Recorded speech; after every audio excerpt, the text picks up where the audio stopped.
اتیاو کالو به دغه ورځ یو سړی راغی یو دعا راته وکړه مال څه اوس د اتیاو کالو به ویل دلته یو جنۍ ده 14-15 کاله عمر به وي چې پلار یې زړه نرم شي چې مال یې راکړي خدای دې بیخ بنیاد وباسي او دا کار زمونږ د قبایلو کې ډېر زیات د 14 کالو جنۍ به او یو کړپن ته به ورکړي پښتون نوم مال نشته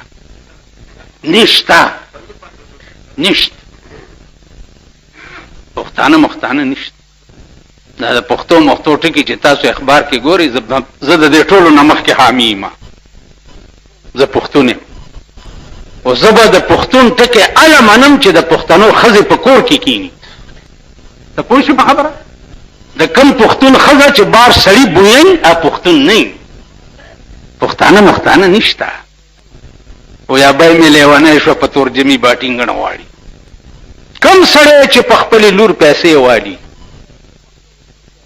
او خرڅ یې کړي دا لور به د قیامت په ورځ د وینځو په صف کې ولاړی د وینځو په صف کې او دعا به کوي چې خدای مور او پلار مې په وواړه جهنمه کې چې زه خرڅه کړی وم په دنیا کې او زه اوس د وینځو په صف کې ولاړی خرڅول خو د وینځو کېږي د اصیلو خرڅول چرته دي بل ورسره دا شرطونه لګول دومره تولې به سره درکې او دومره به جوړې کې او دومره به فرنیچر کې او ډبل بیډ به جوړې او پلانې به کې او ډینګړې به دا شته په اسلام کې دا ټول په دې قهر اخته دي که نه دي اخته هېڅ نشته دا مې 2 لکه ځل ویلي دي چې د ټولې دنیا پښتنو او د ټولې دنیا مسلمانانو دا واورئ کلونم په د یو پیسې مطالبه وکړه د یو پیسې یا د جوړو یا د کالو مطالبه وکړه تاسو د جناب محمد رسول الله دشمنان یې بی بی فاطمه خاتون جنت وا داغه وعده چې کېده حضرت علی نه که پیغمبر مطالبه کړي یا د جوړو جامې نه وي وینځلې جامې کالی نو د کجورو د پاڼو کړای جوړې کړې په غوګونو کې ورته واچولې بنارسای نه وه نو د ببرې شړی د چیلو د وژغنو د جوړې کړې شړی لوپټی ور په سر کړه او نکاح یې وتړلو جنکۍ ور سره کړی د حضرت علي کور ته یې واستوله واده دې ته وایي نن زمونږ د ملک ښځه او سړي ګوره دوی سال دا د دوی ودونه دا خو لعنت دی دلته مې لس ځل ویلي دي بعضې وخت کې ما له جمعې په ورځ خلک لاسونه راکړي چېرته واده نه راغلی ته چې لاس داسې کوم د وریجو بوی کې راشي نو ویې نه پېژنم کینې په د یوه مخ یا پټاخم ته وباسم چې وریجې دې خوړلي د واده چې ما له لاس رانه کړي عزیزانو زمونږ وطن کې یو ښځه وه سود به یې کولو ښځو ورته ویلې دوغه خله به لاړه شي سود ما کا هغې ورته ویل ایمان خره وره خو ارمان د دنیا گئے ایمان خره وره ایمانونه ډېر دي خو خبره د پیسو کا چې ارمان د پیسو نن ستا ټول ملک غل دی معتبر غل دی سرکاري خلک غل دي عوام غل دي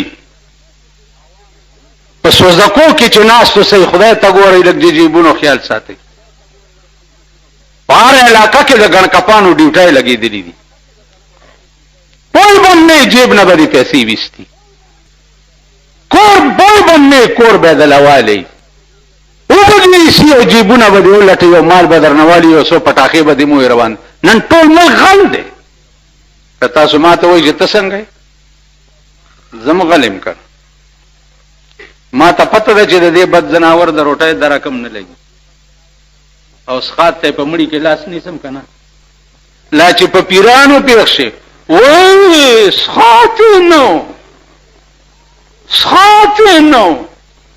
په ښځو چې پېښ شي وایي د مړي الوای نه وه د تختې وایي ته خدای دې بیخ بنیاد وباس په دا سپین سر چا پسې مټیزه شي چې د مړی الوا نه خو نه به ورسره څه کنه کور دې وران شه د مړی د الوا چرته یا منکر نکیر له رشوت لېږي چې هغې په الوا شي او کافرو به وي دا خبر هم شوې ده قرآن کې دا آیات چې راغی چې کل یوم هو فی شان هره ورځ د الله په یو نوي شان کې کافر وایي چې خدای پاک به په قیامت کې په یو نوي کار کې اخته او موږ به جنت لمنډي کو خدای ویلي دي چې قیامت کې به زه په څه کار کې اخته یم او موږ به جنت لمنډي کو نو جواب راغی چې یسأله من فی السماوات والارض کل یوم هو فی شان نو جواب سره راغی چې سنفرغ لكم ایها الثقلان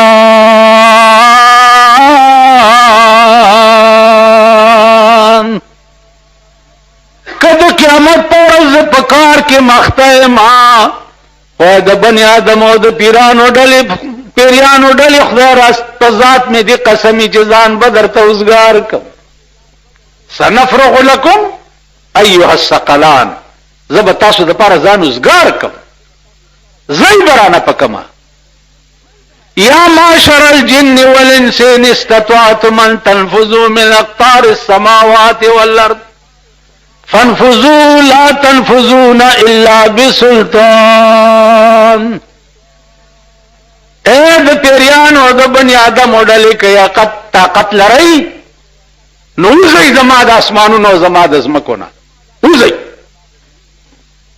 تلاشي کم خوا به تختی زیبا کم خوا هغه چل دی یو سړی نه چا پیسې و تختولې هغه داسې منډې والی دا چې چا نه تختولې دا دیرې ته را منډه کړه ویل که هغه لاړو اغل ویل په آرام کې نه دا ځای دی دلته به راځي کم خوا به تختې که کیړی دی پټې کې پروسه کال یو 13 جمعه یو سړی راغی بیچاره نه کیړی پټې مسک دا سب ټیک شي خو کده دې ذلیل ملک نظام ټیک شو د دې ذلیل ملک هر سب ټیک شي یو غل رانیسم او لاس ته پرې کوم ته وګوره چې بیا د غلا نوم څوک والي یو غل رانیس اوس غل چې ونیسي تاڼې ته بوځي ادر ته پته ده کور دی لوټ شي تاڼې تلار شي درته پته ده جیب دیواله شي تاڼې تلار شي درته پته ده زبڅو سزا نشته او د نواز شریف حکومت چې راغلی په اخبارونو کې تاسو ګورئ ججان دسي او ججان دسي ججان دسي او ججان دسي او ججان دسي او ججان دسي ججان هلته په خپلو کې په خپل ویر اخته دي نو ستا به څه فیصلې وکړي تا ته بچو نو زما عزیزانو د دې ټول واحد علاج چې دی هغه خدای ته رجوع کېدل دي خدای ته چې څو پورې ترو او قوم رجوع شوی نه او د ذکریا علیه السلام غوندې اذنا دا ربه ندان خفیه باندې عمل نه کړي د دې ملک نظام به نه ټیکي بالکل سچ پکې سو کوئی دا ټول دروغ کمپلیټ دروغجن دي او په دغه دروغ باندې 50 کال وشو چې مونږ عمل کوو لګیای خیر ذکریا علیہ الصلوۃ والسلام مطالبه وکړه چې یا الله مالا یو زوی راکا چې ما نه رستو هغه د دین خدمت کوي زوی راکا خو دین د پاره نن زمونږ ځامن مونږ ز دین د پاره نه دی غوښتي نن زمونږ ځامن مونږ دنیا د پاره غوښتي کده مليانو دی او کده پیرانو دی او کده میاګانو دی او کده باچایانو دی دنیا د پاره دی دین د پاره نه دی خدای د پاره نه دی جواب راغی زوی غواړي د دین د پاره یا زکریا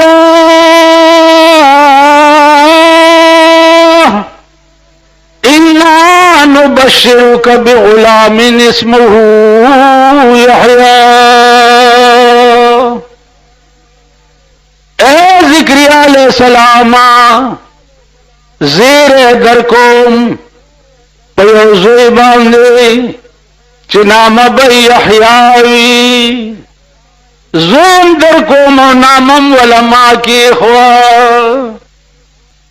یحیا بی نامی. نن د خپلو نومونو ته خو لږ وګورئ.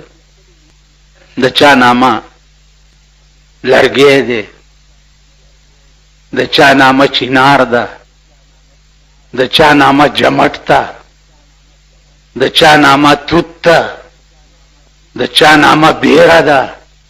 د نامو ته خو لږ وګورئ. جنۍ چې وشي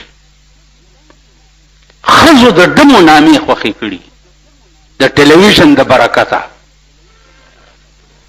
د ډمو نامې چې لوري وشي د ډمې نامه پې کېږي. هلکانو پلارانو د ډمانو نامې خوښې کړي چې زوی وشي د ډم نامه پې کېږي. نن تاسو ووایئ چې د پیغمبرانو نه د صحابهو نه دې نه ښې نامې به چېرته پیدا شي؟ د صحابیاتو نه دې نه ښې نامې به چېرته پیدا شي؟ د پیغمبر لور شوه نامه یې په فاطمه کې. یا رسول الله د فاطمې مطلب څه دی؟ فتم په عربي کې ښځه چې د تینه ماشوم پرې کوي دې ته فتم وایي.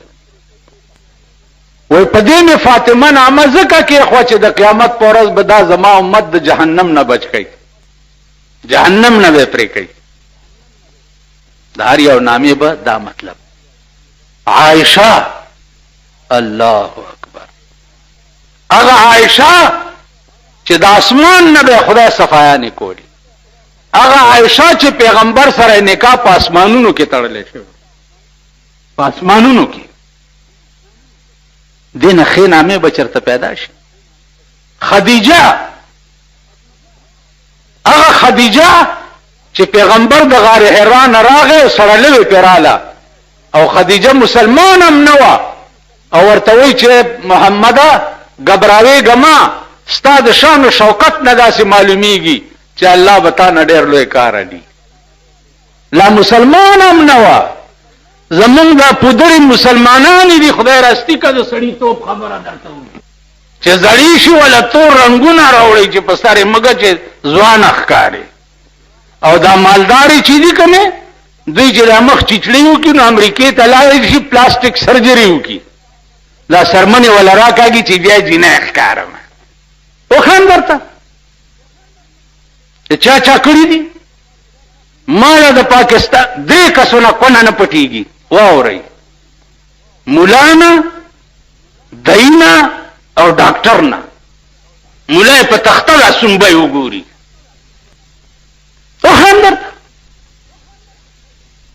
ورشئ په ارباب روډ باندې د ښځو د سرونو جوړولو دکان دی. د ښځو د یوې ښځې په 1000 روپۍ سر جوړېږي. زما ستا سر چې جوړی خو یا 2 روپۍ یا 5 روپۍ ورکو کنه. د یوې ښځې سر هغه نایان چې جوړی په 1000 روپۍ جوړی. اوس راځئ، دغه پټې خبرې نه کوم او نه د دې خړوسانو نه یریږم. اوس راځئ چې درته وښیم. لاړې او هوا شوې چې خولې به د ګلابو په شان بوی کولو، اوس که عطر و مګم د مینې بوی به تې در نشي. پخوا به انسان چې انسان ولیدو خوشحال به شو. اوس انسان چې انسان وګوري لکه یو سپی چې بل سپی وګوري. وایي په ایمان، سپی چې په لاره ناست وي او بل سپی وګوري نو دا چل کوي. دا خو به پېژنئ که نه، اخر کلیوالی سپي مې ګورئ، یو سپی ناست دی یو ځای کې او بل سپی روان دی، نو دی ورته چې ګینې ته څنګه دلته رالې. اوس انسان نه دا شی جوړ شوی دی. انسان د انس نه دی، انسان ته انسان ځکه وایي چې یو بل سره مانوس وي، د یو بل علاج وي، په یو بل قربان وای. پیغمبر چې د مکې نه هجرت مدینې ته وکړو نو د مکې خلک ور سره تلي، ځینې داسې وو چې هغې ښځې په مکه کې پرېښوه پیغمبر سره لاړه. نو اهل مدینه سره پیغمبر عقد مواخات قائمولو، وی راځئ چې زه ستاسو منځ کې به ورورولي جوړه کړم. نو یو صحابي ورته راغی وی جی ما سره د داسې سړي ورورولي جوړه کړه چې ښځه یې نه. یاره دغه ته خو په ایمان ووایي چې وګوره څنګه دا سړي، وی د داسې سړي ورورولي را سره جوړه کړه چې ښځه یې نه. وی ولې؟ وی زما دوه ښځې دي چې زه یو ښځه دله ورکړم. د خپله ښځه په مکه کې خدای د پاره او ستا د ناموس د پاره پرېښې ده، نو زه یو خپله ښځه دله ورکوم. خو یا رسول الله په یو شرط به ورکوم چې دی به کور ته بوزم او دواړه ښځې به ورته وښیم چې کومه د ده خوښه شي چې هغې له طلاق ورکړم او ولی ورکړم. وبکې څوک داسې انسان دې ته وایي او انسانیت دا و. دا نن انسانان دي، دا بني آدم دي. قسم په خدای زه خو چې ورځ تېرېږي د مولانا عبدالمعبود صاحب په خبره مې نورم ایمان مضبوطېږي چې ما ته د یو قبر کشف وکړه چې یو مړی وګورم. وی راځه د شپې په 10 بجې هدیرې ته وویستمه چې مراقبه وکړه. ویل بچیه مړی خو درته ښیمه، خو دې هدیره کې داسې مړی نشته چې ویې ګورې وړه دې خوشحال شي. مال ولې؟ وی دا ټول په قبرونو کې ناست دي او غوښې ته غوسېږي لګیا. که مې درته وښوده نو ټول عمر به روټۍ خوند در نه کړي. په یو منډه تې لاړم او کور ته مې ځان ورسول. زمونږ به دا علي بله واورئ په کلاو غوږونو، بیړه د بجلیګر ملام تباه ده چې په دې ملک او په دې قوم کې اوسېږي. د هغه پلار بیړه هم تباه ده او د هغه نیکه هم تباه ده او بیړه د دې قوم هم تباه ده او د مړو هم تباه ده او د ژوندو هم تباه ده. واورئ پیغمبر ویلي دي چې د خدای په ذات مې دې قسمي چې د خدای په ټولو سختو کې د قبر رنبنۍ شپه چې کومه سخته ده هغې ته د قبر د دنیا ټولې سختۍ هېڅ دي. دا رنبۍ شپه دي چې په قبر کې کومه راشي او دا څومره سخته ده دې له جهنم هم هېڅ دي. او په هر چا را روانه ده که نه؟ په هر چا را روانه او د هر شي نه مخکې ده، د هر شي نه مخکې ده. رنبنۍ شپه د قبر. الله دې امان راکړي د خپل حبیب په خاطر، د خپل لوی خدای په خاطر. خدای دې امان راکړي چې په دې رنبۍ شپه به مونږ څه کوو، څه به کوو، څه به را سره کېږي. دا دوه کسه چې راشي او ما نه به تپوس کوي چې دی به څه وایي، دا ځمکه به ما ته څه وایي. دا د پیغمبر خبره ده. مونږ خو دلته دا وکړو که نه ملا پې ودرېږي دا وایي الحمد قل هو پې وایي دعا وکړئ چې خدایه ته واړه جنت ورکړې پلانې ورکړې ډنګړې. دغې ملا له قرآن ورکړه تا دړه نه وایي چې دا د خدای پاک وبخي، دړه نه دی نه. مونږ ټول زباني جمع خرچ کوو. قسم په خدای چې د کم مړي ته زه ودرېږم، کم مړي ته او ورته داسې وګورم که جنازه کوم او که رستو ولاړې وړه کې مې راشي چې ای عظیمه خدایه او ای د عظیم رحم مالکه خدایه دا ړومبی شپه خو چې په ده لوی رحم وکړي. قسم په خدای چې هر مړي ته مې وړه کې دا خبره وایي. تاسو څه کوئ؟ دعا وکړئ الله اکبر الله اکبر. او لا چې غټ سومبور درته دعا ته راغلی خان او نواب او ارباب او سوټ امیر او داسې تاسو خو پې خوشحالېږئ که نه؟ دا سپېره چې یئ دا مردار مخې ده.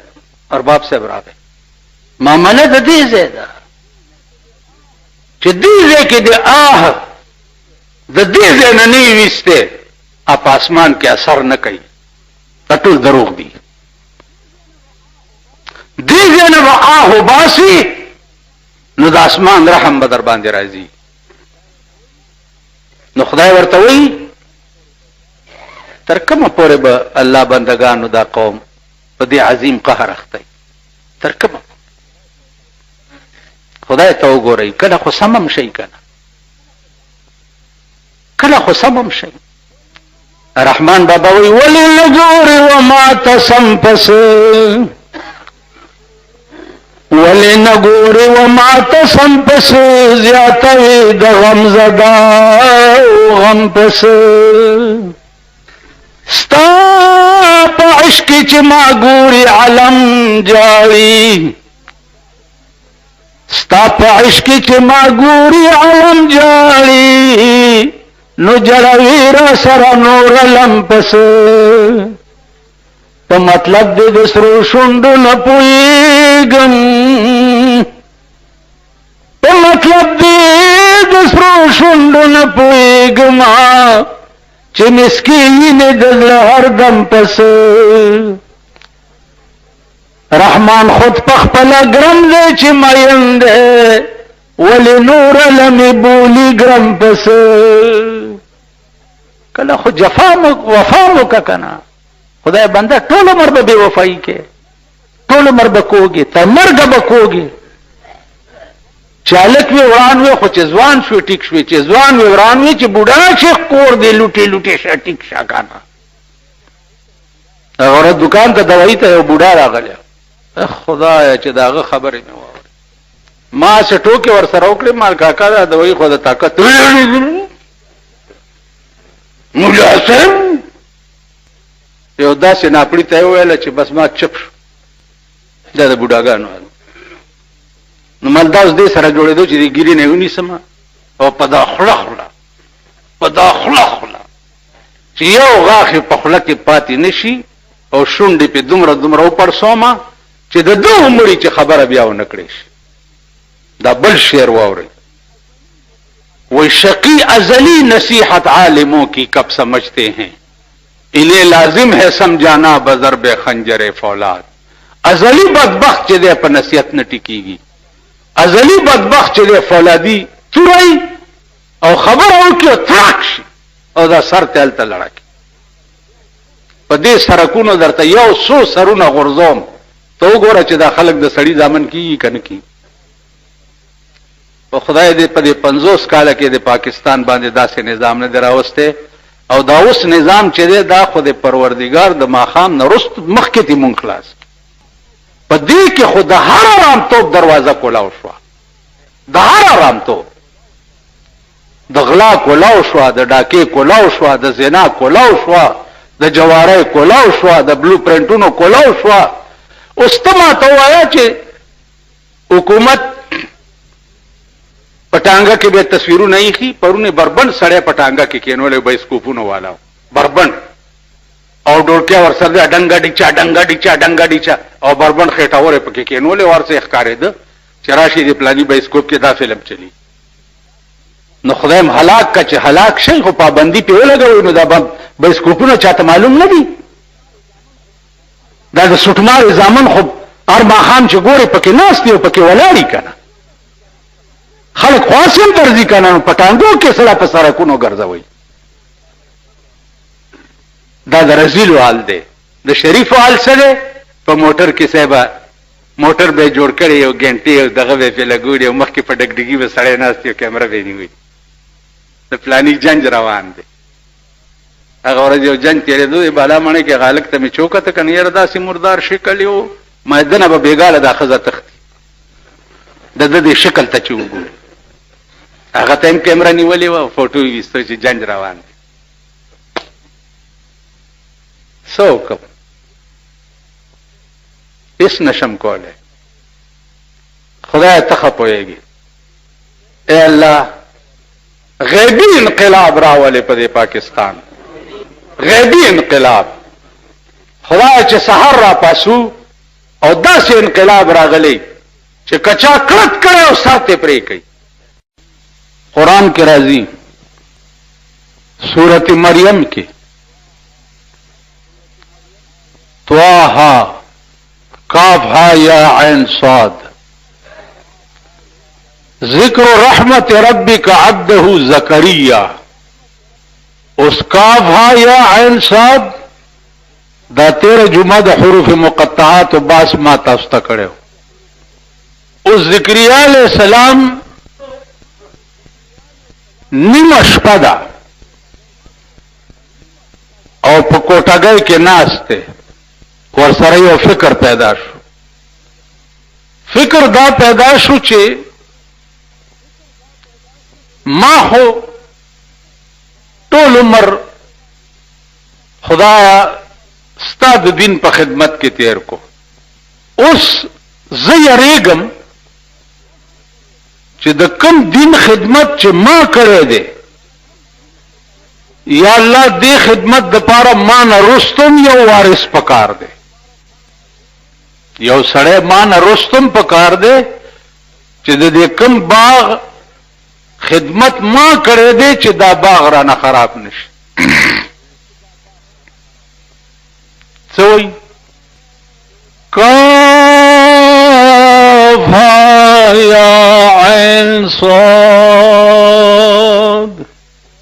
اوس په دې هغه رب پوهیږي، دا مغه حروف مقطعات دي چې په دې الفاظو کې الله پاک څو ویل ذکریا علیہ السلام، په دې الفاظو کې څو ویل الله پاک جناب محمد رسول الله. کاف یا عین صاد. ذکر رحمت ربک عبده زکریا اذ نادى ربه نداء خفيا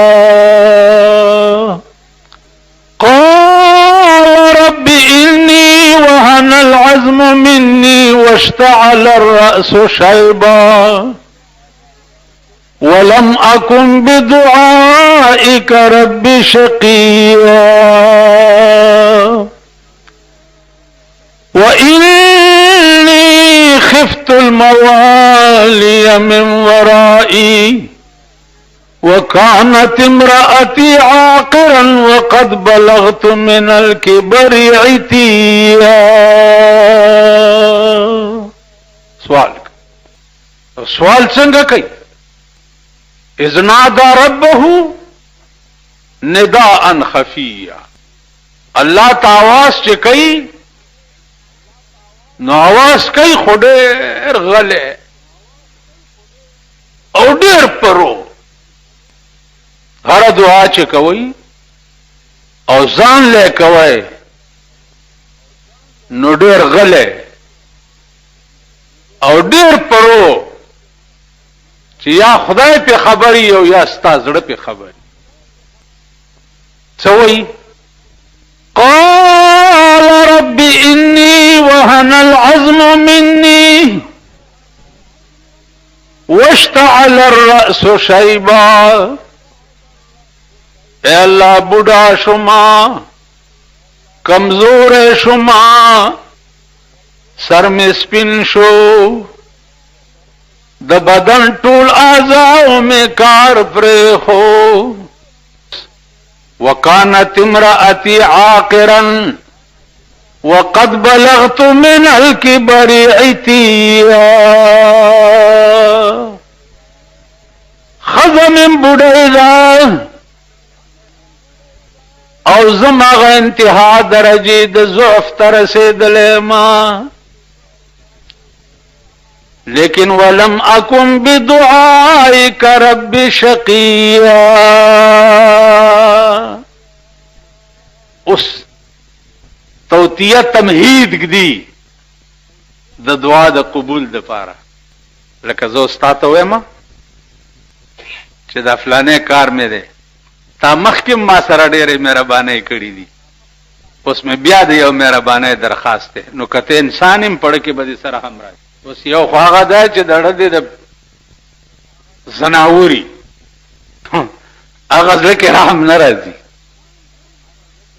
او چې د انسان زړه وي او ته ورته سوال وکې تصور نه کېږي چې په هغه سوال باندې د انسان پړ کې رحم رانشي. نو اے پروردگارا ولم اكن بدعائك رب شقيا. اے الله چې کله ما تا ته دعا کړې ده او او کله می سوال کړی دی نو نا امیده کړی دی نه ما اوس هم درته یو درخواست کولو والا یم خو چې نا امیده مې نه کې څه درخواست کوي څه درخواست کوي وإني خفت الموالي من ورائي اے پروردگارا زد خپل ژوند نه رستو یریږم چې ما نه رستو به دغه دین خدمت کولو والا څوک وي د دې دین خدمت به څوک کوي اوس خو تا اولاد څه لا غواړي یاره مال حال ډیر دی او بچی می زامن می نشته تربورانو ته به می پاتی نو خزه زکه کوم چې وارث پیدا شي تاسو خو په ځاړه ځانم خزه دې لپاره کوي کنه چې دا الله پاک نه څه شی غختل به سړی په کومه طریقه کوي هغه طریقه په دې سورته مریم کې الله د ذکریا علیه الصلاۃ والسلام په بیان باندې خلقو ته خوذلې که تاسو خیال وکړئ قران کریم دا تر قیامت پورې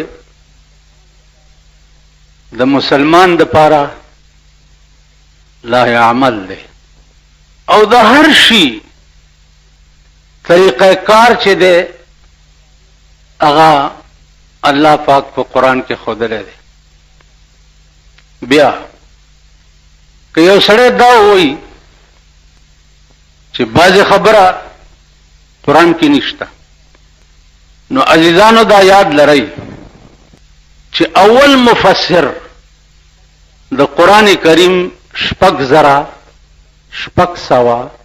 6,100 آیاتونه دي او د دې تفسیر چې دی اگر رسول الله صلی الله علیه وسلم په 13.5 لاکھ حدیثو کې کړی دی نو د 6,100 آیاتونو تفسیر دیار نسلیم لک حدیث د جناب محمد رسول الله صلی الله علیه وسلم بیا د پیغمبر په حدیث کې چې څه اشکال پیدا شوه دی او خلق داغه په مطلب نه پیدا نو داغه د پاره مفسرین بیا الله پاک ائمه مجتهدین پیدا کړي ائمه مجتهدینو کې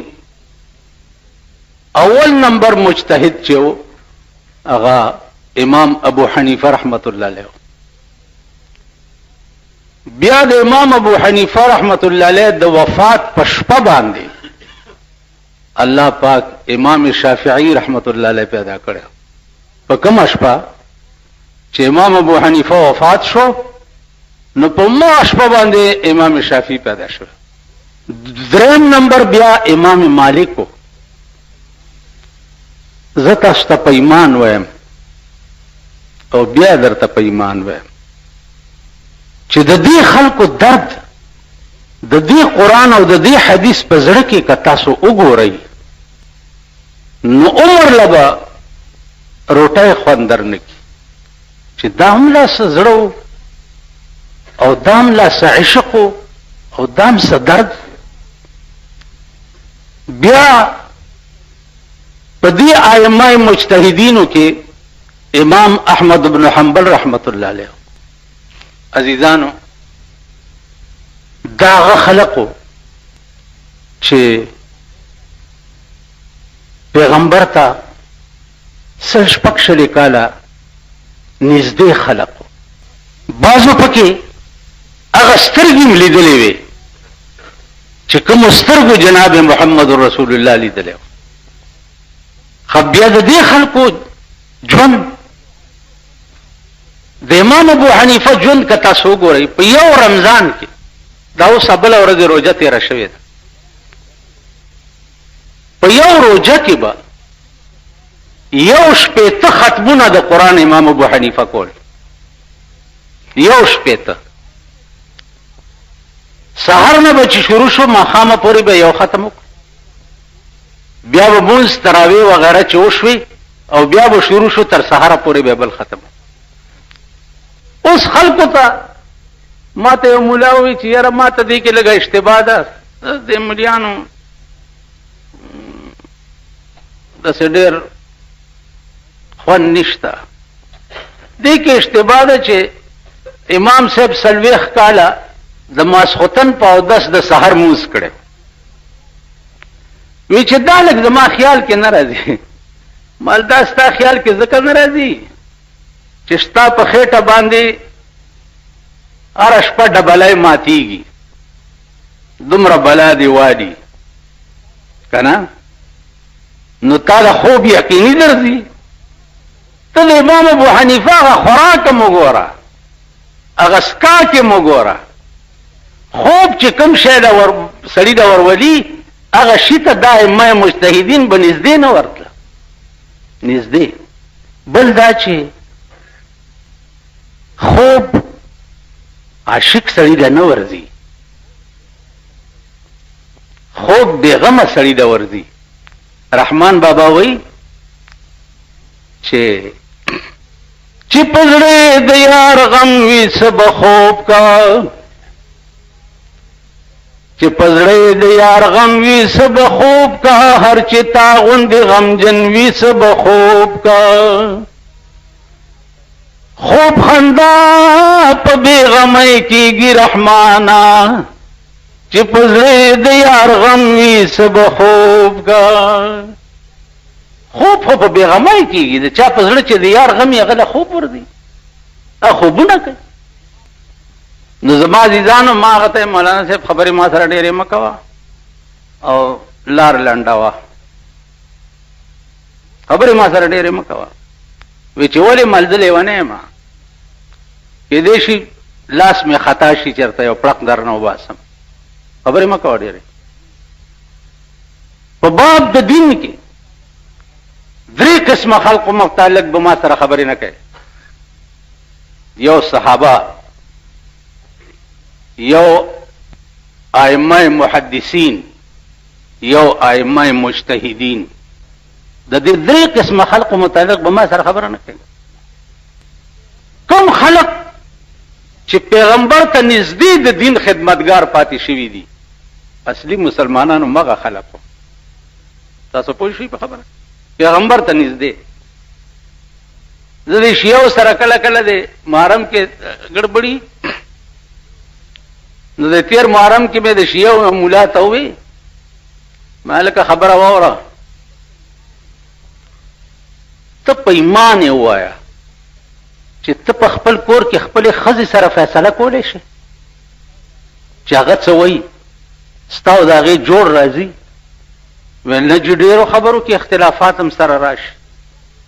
مال ستا ښځه ده، ستا په نکاح کې ده، ته خپلې ښځې سره فیصله نشي کولی. او د چا تربیت چې د جناب محمد رسول الله په غیږ کې شوی و، ته 1500 کاله وروسته د ابوبکر او د عمر او د عثمان فیصلې کې. اوس مسله واوره، مولانا صاحب په کلاو غوږونو واوره. دا زه چې تاسو سره انګته نه اچوم، زه د دلایلو جنګ کول غواړم. دلایلو جنګ. د صحابو متعلق پیغمبر ویلی دي چې اصحابي کالنجوم بأيهم اقتدیتم اهتدیتم. زما صحابه په شان د ستورو دي، هر یو پسې چې تاسو اقتدا وکړه دغه سمه لار ده. بل حدیث ته چې انما انا لکم مثل الوالد لولده. اے صحابه زه تاسو د پاره په مثال د پلارم لکه پلار چې د زوی د پاره. اوس که د صحابه منځ کې څه اختلاف تیر شوی وي نو پلار پوهېږه او دغه فیصله پوهېږه د خدای په مخ کې. ته 1500 کال وروسته چې خپله ښځه نشي ټیکولی، ته 1500 کال وروسته ته د ابوبکر او د عمر فیصلې کوې. بس غلی شو چې څه وخت کې میټینګ ختم شو، ما ته راغاړې وته، ما ته زما د نفس اپریشن دی و. مولانا صاحب په دې ښار کې ته مې او زه مې که زما د خولې نه دې غلطه خبره واورېده نو زما مرګ درته روا دی. نو عزیزانو هره خبره چې کوئ دلایلو سره کوئ. بله ورځ د یو امام چا راوستو وی چې د خوی ډېر خراب دی، جمعات کې. نو هغه ته مې وی چې مولانا صاحب ته کوم ځای فارغ وي چې ما کراچۍ کې دوره کړې مال قرآن خو بیا خدر زینو ویلا مال خدای پاک ویلي دي چې قولوا للناس حسنا خلکو ته چې خبرې کې خسته خبرې کوه ویلا ویلي دي مال ته ولې غلطي خبرې ویل جی توبه نه چې چار اوسته ماته وی چې ته هم کله کله تقریر کې کنځلې کې مال ځلې ونیم کنه او دې جوړول غواړه ازما کنځلې والله که په بدنیتای باندې وي او بس غصه راشي بعضې وخت کې خولې نه مې وځي او ایمان مې دا دی چې قولو للناس حسنا. ګوره رسول الله صلی الله علیه وسلم ته به د کافرو متعلق خدای پاک څه ویلي څه وی چې واصبر علی ما یقولون دا دوی چې څه وایي په دې صبر کوه واهجرهم هجرا جمیلا او پرېږده دوی په پرېښودو نیکو سره واصبر صبر کوه د هغې صبر انجام او عالم څه عالم یې څه چې په مکه کې څه ځای لري دغه د کوم ځای چې په کاڼو ویشته شوی و طایف ته لاړو چې دا دعوت یې ورکو خلقو ته هغې ماشومانو ته ویلې ولې یې په کاڼو دا لیونی دی په کاڼو ویشتل شروع شو حدیث کې راځي چې دومره یې وویشتو چې پڼې مبارکې د وینو ډکې شو جبرائیل راغی چې الله وایي چې دا طایف په بله پې واړو د لاس اوچت ویل یا الله په ما یې د کاڼو باران وکړو خدای په اهل طایف باندې ته د رحمت باران وکړي. نن په تمام سعودي عرب کې دا د خط استوا لاندې واقع دي د عرب ملکونه چې دي په دوی باندې نور داسې نیخ تاویږي مونږ باندې داسې دي په دوی داسې دي دلته دا شدت د ګرمۍ ځکه زیاتي چې دا د خط استوا لاندې واقع دي. تاسو ورشئ هغه کوی ته ګورئ داسې دی دی لکه دلته مري او ابټابات او نه تګلی وغیره چې داسې یخ ځای دی هغه د رحمت باران پې خدای کړی. نو زما عزیزانو عرض مې دا و چې د الله یو کار حیران کن دی لکه ما تاسو ته یو باس یو کال کړی چې الله لفظ په اصل کې الهونو د الهون اعلال نه بعد الله شوی دی او د اله معنا چې دا هغه حیران کن ته وایي په ځان نامه حیران کن ځکه ایښې ده چې په دې کائنات کې هر یو کار ته چې ګورې عقل ورته حیران شي. نو ذکریا علیه الصلاة والسلام واقعیت هم عقل حیران شي دعا کوي په نیمه شپه کې اذ نادى ربه نداء خفیا پټه غوندې خدای ته التجا وکړه هېڅوک نه و څه ورته وایي چې یریږم چې د دې دین خدمت به ما نه وروسته څوک کوي څوک به کوي خدای سړی والا پکار دی خو یو زوی ماله راکړه سره د دې چې زه د شپږ شلو کالو بوډا یم زما بیبي د اتیاو کالو بوډای ده نو الله ورته څه وایي چې قال ربك هو علي هين وقد خلقتك من قبل ولم تك شيئا قال كذلك اے ذکریا علیہ السلام استا خبر رشتیا دا چې تم بوډا استا بیبیم بوډای دا لیکن قال ربك هو علي هين ستا خدای وایي چې د بوډاو د بوډۍ نه زوی پیدا کول ما ته آسان دي او بیا وقد خلقتك من قبل ولم تك شيئا د دې نه مخکې مې ته پیدا کړې ستا چېرته نام و نشانم نه و اوس تا نه بچی پیدا کول دا خو ماته ګران کار نه دی نو دی ورته څه وایي قال رب اجعل لي آیه خدای نو چې زما د بوډای نه زوی پیدا کېږي نو ما ته یو نښه وښایه یو نښه یې راته وښایه نو نښه ورته څه ښیي چې ذکریا علیه السلام په کومه ورځ چې ستا د بوډۍ حمل شي نو ته به 3 ورځې چا سره خبرې نشي کولی نو یقین ولره چې ستا زوی را روان دی 3 ورځې. عزیزانو 10 ورځې تیرې شوې، 10 میاشتې، او یحیی علیہ السلام پیدا شو. چې پیدا شو دعا خو قبول شو. اوس د الله پاک یو قانون دی، 1,24,000 پیغمبرانو کې د الله قانون دا دی چې پیغمبري ورکوي 40 کاله پس. ځکه دا بلوغ چې دی دا یو جنسی بلوغ دی او یو د عقل بلوغ دی. جنسی بلوغ چې دی هغه 15-16 سال بعد وشي، او د عقل بلوغ چې دی هغه 40 کال بعد کی. 40 کال پس داغه عقل بالغ شي. نو هر پیغمبر ته به پیغمبري 40 کال پس ورکړه کېده چې عقل کمال ته ورسي. د ذکریا علیہ السلام د دې دردمند دعا برکتو چې الله پاک یحیی علیہ السلام ته پیغمبري 3 کال پس ورکړه. چې د 3 کال شونو پیغمبریم کو. نو عزیزانو 2 خبرې دي. یو خدا چې د ټول زندګۍ مکمل اعتماد هغه د خدای په ذات کوي.